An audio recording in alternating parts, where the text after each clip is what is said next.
بسم اللہ الرحمن الرحیم۔ السلام علیکم ورحمۃ اللہ وبرکاتہ۔ عورتیں تراویح کی نماز کیسے پڑھیں؟ تراویح پڑھنے کا آسان طریقہ سیکھیے۔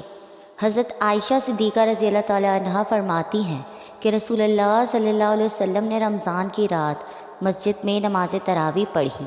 لوگوں نے آپ صلی اللہ علیہ وسلم کے ساتھ نماز پڑھی، پھر دوسری رات کی نماز میں شرکا زیادہ ہو گئے۔ تیسری یا چوتھی رات آپ صلی اللہ علیہ وسلم نماز تراویح کے لیے مسجد میں تشریف نہ لائے اور صبح کو فرمایا کہ میں نے تمہارا شوق دیکھ لیا اور میں اس ڈر سے نہیں آیا کہ کہیں یہ نماز تم پر رمضان میں فرض نہ کر دی جائے۔ چونکہ رسول اللہ صلی اللہ علیہ وسلم نے خود اپنے خلفائے راشدین کی سنت پر عمل کرنے کا تاکیدی حکم دیا ہے، لہٰذا ان کا کیا ہوا عمل بھی خود رسول اللہ صلی اللہ علیہ وسلم کی سنت کی مانند ہے، اور ان کی اطاعت بھی رسول اللہ صلی اللہ علیہ وسلم کی اطاعت ہے۔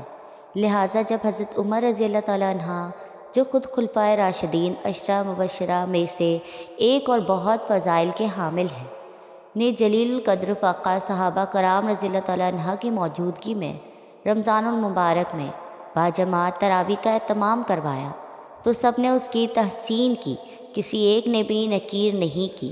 اس لیے تراویح کی نماز سنت موقدہ ہے۔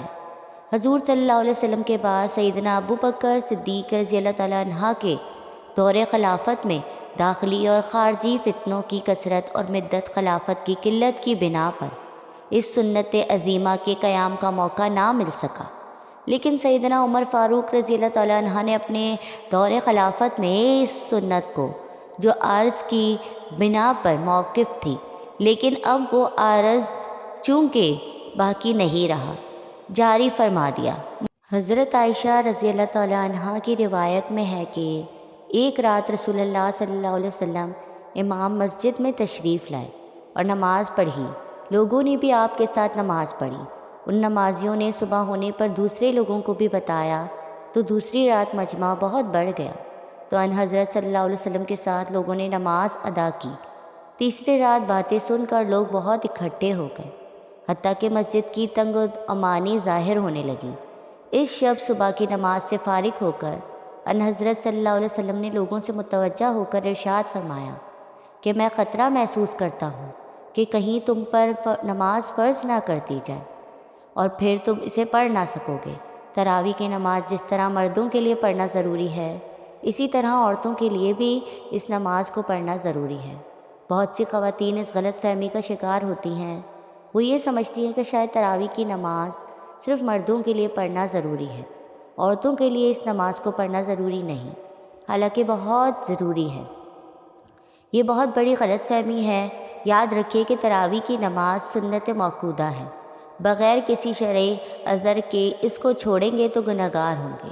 مرد بھی پڑھیں گے اور عورتوں کے لیے بھی اس نماز کو پڑھنا ضروری ہے۔ عورتیں تراویح کی نماز کو بغیر کسی شرعی عذر کے چھوڑیں گی تو گنہگار ہوں گی، اس لیے عورتیں بھی اس نماز کو ضرور پڑھیں۔ اب مسئلہ یہ ہے کہ مرد حضرات تو مساجد میں چلے جاتے ہیں جہاں پر باقاعدہ تراویح کی نماز جماعت کے ساتھ ادا کی جاتی ہے، لیکن خواتین گھر کے اندر اس نماز کو کس طریقے سے پڑھیں؟ اس نماز کے پڑھنے کا طریقہ کیا ہے؟ اس نماز کی نیت کیسے کریں گے؟ اس نماز میں کون کون سی صورتیں پڑھی جائیں گی؟ سب سے پہلے تو ہم عشاء کے 4 فرض پڑھیں گے۔ عشاء کی نماز کے 4 فرض پڑھنے کے بعد پھر ہم 2 سنت مؤکدہ 2 سنت ادا کریں گے۔ اس کے بعد وتر نہیں پڑھیں گے۔ پھر 20 رکعت تراویح کی نماز ادا کی جائے گی۔ 20 رکعت تراویح کی نماز پڑھنے کے بعد پھر وتر پڑھیں گے۔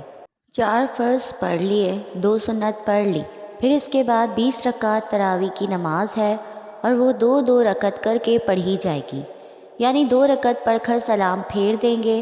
پھر اس کے بعد 2 رکعت اس طرح سے 2 رکعت کر کے 20 رکعت تراویح کی نماز ادا کی جائے گی۔ اگر آپ 4 رکعت پڑھتی ہیں تو بھی کوئی حرج نہیں، نماز ہو جائے گی، لیکن بہتر نہیں ہے۔ مناسب یہ ہے کہ 2 رکعت کر کر پڑھی جائے۔ 4 رکعت کے بعد تراویح کی دعا کو پڑھیں گے۔ اگر آپ کو دعا زبانی نہیں آتی تو اس کو دیکھ کر بھی پڑھ سکتے ہیں۔ ہر 4 رکعت کے بعد اس دعا کو پڑھیں گے۔ 4 رکعت کے بعد اس طرح بیٹھ کر دعا یا تسبیح پڑھی جائے گی۔ 20 رکعت اس طرح سے مکمل ہوگی۔ اب مسئلہ یہ ہے کہ ان 20 رکعتوں میں ہم نے کون سی صورتیں پڑھنی ہیں۔ ناظرین، اس کے لیے کوئی خاص صورتیں نہیں ہیں، یہ ضروری نہیں کہ یہ صورتیں پڑھی جائیں۔ جو بھی آپ کو قرآن پاک آتا ہے، کوئی صورتیں آپ کو آتی ہیں، 10 صورتیں آتی ہیں، 10 پڑھ لیں، 5 آتی ہیں، 5 پڑھ لیں۔ جب وہ 10 صورتیں ختم ہو جائیں، ابھی تراویح کی نماز باقی ہے تو پھر دوبارہ سے ان کو دہرائیں، ابھی بھی باقی ہے تو پھر دوبارہ سے دہرائیں۔ اسی طریقے سے تراویح کی نماز میں جو صورتیں آپ کو آتی ہیں وہ صورتیں پڑھی جائیں گی اور اس طریقے سے 20 رکعت تراویح کی نماز ادا کریں گے۔ اگر آپ کو صرف 4 صورتیں آتی ہیں، یعنی 4 کل آتے ہیں، تو جب بھی آپ کی نماز بالکل آسان طریقے سے ادا ہو جائے گی۔ یعنی 2 رکعتوں میں آپ نے 2 کل پڑھ لیے، اس کے بعد پھر 2 رکعتوں میں پھر 2 کل پڑھ لیے۔ اس طریقے سے 4 رکعت بھی ہو جائے گی، 4 کل بھی ختم ہو جائیں گے۔ پھر دوبارہ سے دہرائیں، لیکن ترتیب کا خاص خیال رکھیں کہ پہلے والی بعد میں نہیں پڑھنی اور بعد والی پہلے نہیں پڑھنی۔ اس طریقے سے نہیں کرنا، پہلے اس کو پہلی رکعت میں پڑھ لیں جو بعد میں آ رہی ہے، اس کو بعد میں دوسری رکعت میں پڑھ لیں۔ تو یہ تھا تراویح کی نماز ادا کرنے کا طریقہ۔ اب اس کی نیت کیسے کریں گے؟ نیت کہتے ہیں دل کے پختہ ارادے کو۔ زبان سے نیت کرنا کوئی ضروری نہیں، کوئی شرط نہیں ہے۔ دل کے اندر جو آپ کا ارادہ ہے، آپ کھڑی ہوئی ہیں، آپ نے دل کے اندر ارادہ کیا ہے کہ میں 2 رکعت تراویح کی نماز پڑھتی ہوں، بس یہی نیت ہوگی۔ اس کے علاوہ کوئی زبان سے نیت کرنا یا کوئی ضروری نہیں ہے۔ لیکن علامہ بیان فرماتے ہیں کہ زبان سے نیت کرنا مستحب ہے۔ اگر آپ زبان سے نیت کریں گے تو اس طرح بھی کر سکتے ہیں کہ میں نیت کرتی ہوں 2 رکعت نماز تراویح واسطے اللہ تبارک تعالیٰ کے، منہ میرا کعبہ شریف کی طرف، اللہ اکبر۔ یہ طریقہ ہے نیت کرنے کا زبان سے، لیکن کوئی ضروری نہیں ہے۔ 20 رکعت ختم ہو جانے کے بعد پھر دعا پڑھیں گے، دعا کرنے کے بعد پھر وتر کی نماز پڑھی جائے گی، کیونکہ ہم نے پہلے وتر کی نماز نہیں پڑھی تھی۔ پھر چاہیں تو آگے نفل بھی پڑھ سکتے ہیں، چاہیں تو نہ پڑھیں، وہ آپ کی مرضی ہے۔ وتر پڑھنے کے بعد آپ کی نماز ختم ہو جائے گی۔ یہ نماز تراویح ادا کرنے کا طریقہ ہے۔ عورتوں کے لیے بہتر یہی ہے کہ تنہا تراویح کی نماز پڑھ لیں۔ اگر گھر میں جماعت ہو رہی ہے تو جماعت میں بھی شریک ہو سکتی ہیں، لیکن عورتوں کا امامت کرنا درست نہیں ہے۔ عورتوں کی امامت کی گئی صورتیں ہیں، کوئی حافظہ خاتون ہے وہ اپنے گھر کے مرد اور عورت کی امامت کرے، یہ ناجائز ہے، اس لیے کہ عورتیں مردوں کے امامت نہیں کر سکتی۔ خیر القرآن میں اس کی کوئی مثال نہیں ہے۔ حضرات صحابیات میں بعض بہت بلند مقام کی حامل تھی۔ حضرت عائشہ کا عمل و تقویٰ میں صحابہ کی نگاہ میں بلند مقام تھا۔ صحابیات مشکل مسائل میں ان سے رجوع کیا کرتی تھی، لیکن کوئی ایک واقعہ بھی ایسا مذکور نہیں ہے کہ عورتوں نے مردوں کی امامت کی ہو۔ حدیث میں ہے کہ آپ صلی اللہ علیہ وسلم نے فرمایا، عورتوں کو پیچھے رکھو جیسے اللہ نے ان کو پیچھے رکھا ہے۔ حدیث سے معلوم ہوتا ہے کہ عورتوں کو مردوں سے پیچھے کھڑا ہونا چاہیے، اور اگر عورت کو مردوں کا امام بنا دیا جائے تو عورت کا مردوں کے آگے ہونا لازم ہو جائے گا۔ اس لیے عورتوں کے لیے مردوں کی امامت کرنا ناجائز اور حرام ہے۔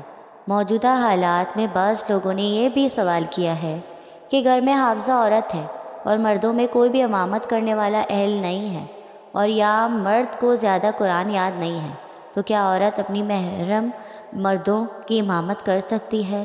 ظاہر ہے کہ اس کا حکم بھی عدم جواز کا ہے کہ مرد حضرات جس طرح فرض نماز ادا کرتے ہیں اسی طرح تراویح کی نماز بھی ادا کریں گے۔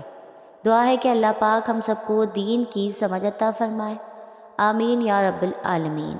آپ کو میری ویڈیو پسند آئی ہو تو لائک، کمنٹ اور شیئر کر دیں، اور میرے چینل اسفا یوسف کو سبسکرائب کر دیں۔ اللہ پاک ہم سب کے گناہوں کو معاف کر دے، اللہ تعالی ہمارے گناہوں کو معاف کر دے اور ہم سب کی بخشش فرما دے، آمین ثم آمین۔